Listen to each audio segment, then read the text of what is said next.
So just got done milling the pale ale. We got 18.5 pounds of 2-row, pound and a half Victory, pound of wheat, and a pound and half of Munich in there.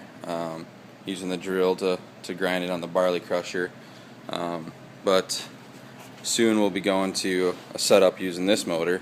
I just got to get the right sheaves for it and belt and get something mounted up and built for that. So yeah, this is my brewery / shop. I haven't done one of these videos before, but I like watching them all, so I figured I'd throw one out. So I'm just heating up the mash water here. This is the Kegel three vessel single tier brewery I got going here. The March pumps here and silicone tubing up over here. Haven't set that up yet. So you got all the rest of the grain for the next few brews sitting here. Got about 200 pounds of grain in here right now. The temperature controller for the top half of the fermentation cabinet's rocking 18.9 Celsius, which is 66 degrees Fahrenheit, which is perfect. That's what it's set at. Which I can't really zoom out here, but this is the fermentation cabinet here. Got the AC unit in the bottom. Bottom's kept at about 50 for lagering storage with this controller, and then the top is set for 66, and it's got a, I'll show you inside here. Sorry about the camera angles. It's got a little duct fan there that kicks on and sucks air up top when it gets too warm. So yeah, air conditioner kicked on because we're sitting at about 52, it looks like. So yeah, it's doing its job. So yeah, just lock that back up. So I'm brewing 40 gallons this weekend. A double batch today of American Pale Ale out of Jamil's book, Brewing Classic Styles. And then tomorrow I'll be doing a double batch, another 20 gallons of a American Wheat, also out of Jamil's book.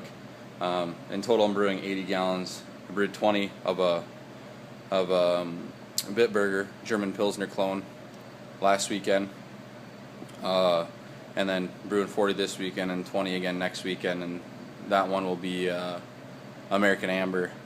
And this is all for my brother-in-law's wedding in September, so have just about enough time to get it brewed and carved and aged a little bit, so be doing that. So I'll be shooting a few clips here as we go, just kind of my process, so stick with me. Bye. So just pumping over the strike water here, going 164 into the mash tun, looking for mash temperature for an hour at 153. So yeah, we got her pumping out of here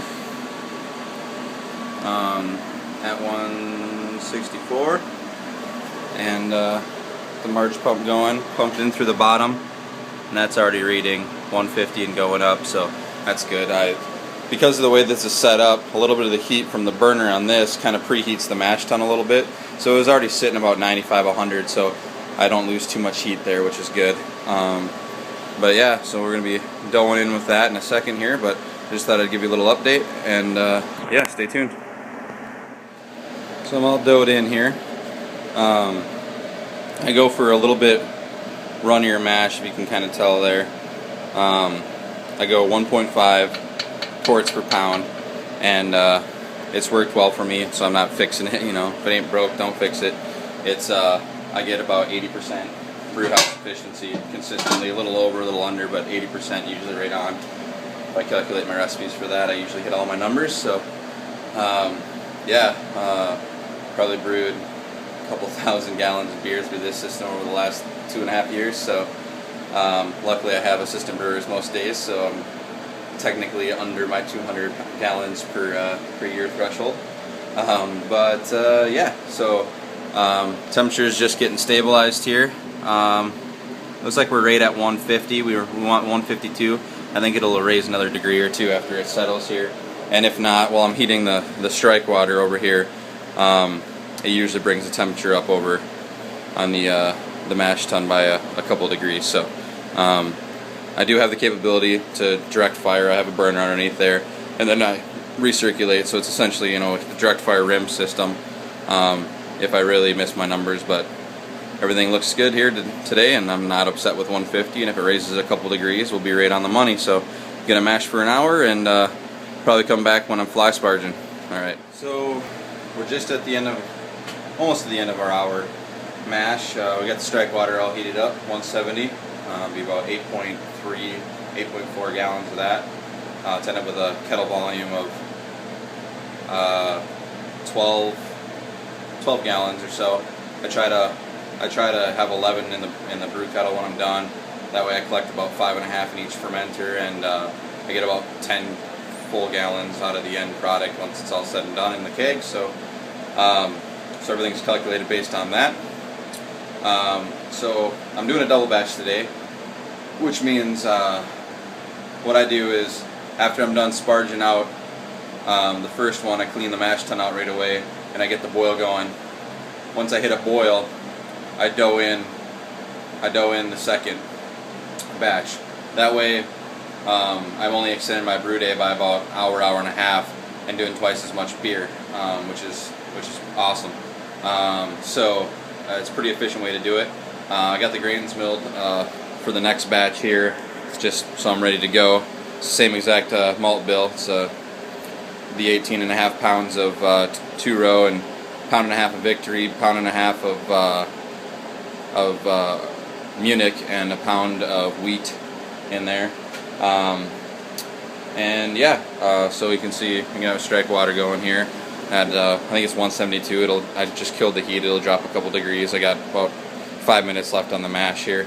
I never did get all the way up to 150, but it stuck right at, or 152, 153, but it stuck at 150, right on the nuts for the entire hour here. So I didn't want to mess with it and accidentally overshoot or something like that. So 150 is just fine for me. I guess I could show you my crush here. Sorry, get a focus on that. Yeah, there you go. So you can see all the grain, they're all split, not really crushed, all the husks, which is what you want, so we don't get, it helps as a filter, so you don't get a stuck sparge, which is good. And then also, if they're not crushed up, you won't extract too many tannins from them. So I use the barley crusher on the factory setting, 0.37 or something like that. I've never touched it. It's always milled just perfect for me, and I've never had a problem. So it's a great product, and the price was right. Found it on Craigslist for $50 a couple years ago. So, but yeah, I'll update you here as things progress. I'm gonna set up the fly sparging here in a minute, start recirculating, boil off a little bit the last couple minutes, and yeah, we'll get to it. All right, so I need to get a better setup for my little homemade sparge arm, but just a copper ring with 1/8 inch holes about every 2 inches around it, and I just got a little board holding it, clamp, and I got a valve there to control the flow, and so it comes out of there. It'll go up all the way up over here. The tube's a little long, and then in there, and then right now I'm Vorloffing with the second pump here. And get a look at that. It's getting pretty clear. We'll go a little bit longer just to get the grain bed settled and everything. And yeah, I think we dropped a couple degrees since I started doing this, but we've already done the full hour mash and at 150, and we're gonna come in with 170 degree with 170 degree sparge water, so we should be just fine. Yeah, oops, sorry about that. I'm gonna continue here. I'll probably shoot a clip here while it's fly sparging, since that's pretty hands off, but I'm gonna need my hands here in a second. So alright, so we're sparging. I'm gonna do this. I usually match my flow pretty slow so I can get about an hour fly sparge out of it, get good extraction that way. So you can see the wort draining into the boil kettle here. I don't know how well you can see that. It's pretty clear and spot on for the color I'm looking for my American Pale Ale. So, and as you can see in here, try to match the flow. So I got about 2 inches or so liquid above the grain bed. So that all looks good. So we're gonna go 8.4 gallons at 170 degrees. So yeah, it smells awesome, looks awesome, and it's gonna be great. All right, so we just hit our rolling boil here. You can see her down there. Got our first hop addition, 1.32 ounces of Horizon is what I used in this for my bittering hops. And then I don't have anything until 10 minutes left and flame out. So see, we're doing a double batch here, so I got them all laid out, but we'll be doing an ounce Cascade, an ounce of Centennial at 10 minutes left, and then another ounce of each at flame out when we whirlpool. So yeah, it should be a lot of aroma with big enough bittering hops to kind of even it out. The wort's tasting nice and caramely. Pre-boil volume about 11 and a quarter gallons, 11 and a half maybe. We're a little short on that, but I could have probably sparked some more water because when I took my pre-boil gravity reading, I was sitting about 13 bricks. So we're a little high. That's about 1052. We're aiming for 1060 max on this one, so it'll be close, but I think we'll hit our numbers. Usually do. But yeah, so that's where we're at. Doing our boil. We got the mash tun cleaned out. The strike water for the next mash is just about up to temperature, so I'll be doughing in on that. Yeah, a little double batch here. So, alright, be back in a minute. Alright, so we're 10 minutes left in the boil. I've been recirculating through the plate chiller without the water turned on to sanitize it for about 5 minutes. I started about 15 minutes towards the end of the boil. And I just put it in through the hop spider to catch any particulate matter that goes through there. It helps clear it up a little bit. But yeah, so she's flowing good. We're mashing in here. I made a slight adjustment on my water, so I don't know if you can see that, but I hit right at 153. So that's good. So we're all good there. Yeah, so it's been a good brew day so far. It's going to be 20 gallons in just a little bit more time than it took to do 10. So I'm just going to add my 10-minute hop addition here. Whew, hot. That's an ounce each of Centennial and Cascade. Good IPA hops. And or American Pale Ale, I guess, not IPA, but similar, just not as pungent as hoppy. So, all right, so this is the second 5-gallon bucket filling up. Got about 2.5, almost 3 gallons in there. Let it splash down. It's coming out about 65 degrees. Got some nice cold groundwater here, so a single pass through the Chiron plate chiller usually does the trick. So you got just a little bit more left in there. Mash is sitting perfect at 153. Once this is done, it'll be ready to sparge, so that's perfect timing. We actually hit our numbers. I don't know how you can see that.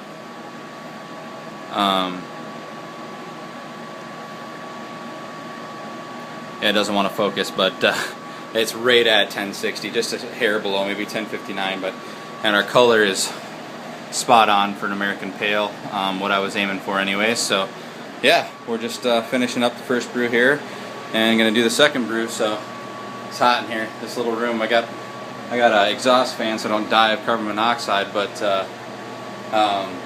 it raises the temperature in this room about 20 degrees when I got 1 or 2 of the burners going. So temperature controller's doing the fermentation cabinet's doing pretty well to keep up. I put the first one in there already, so I let a little hot air in, but it's coming back down. It's up at 21 Celsius, so close to 70, I think.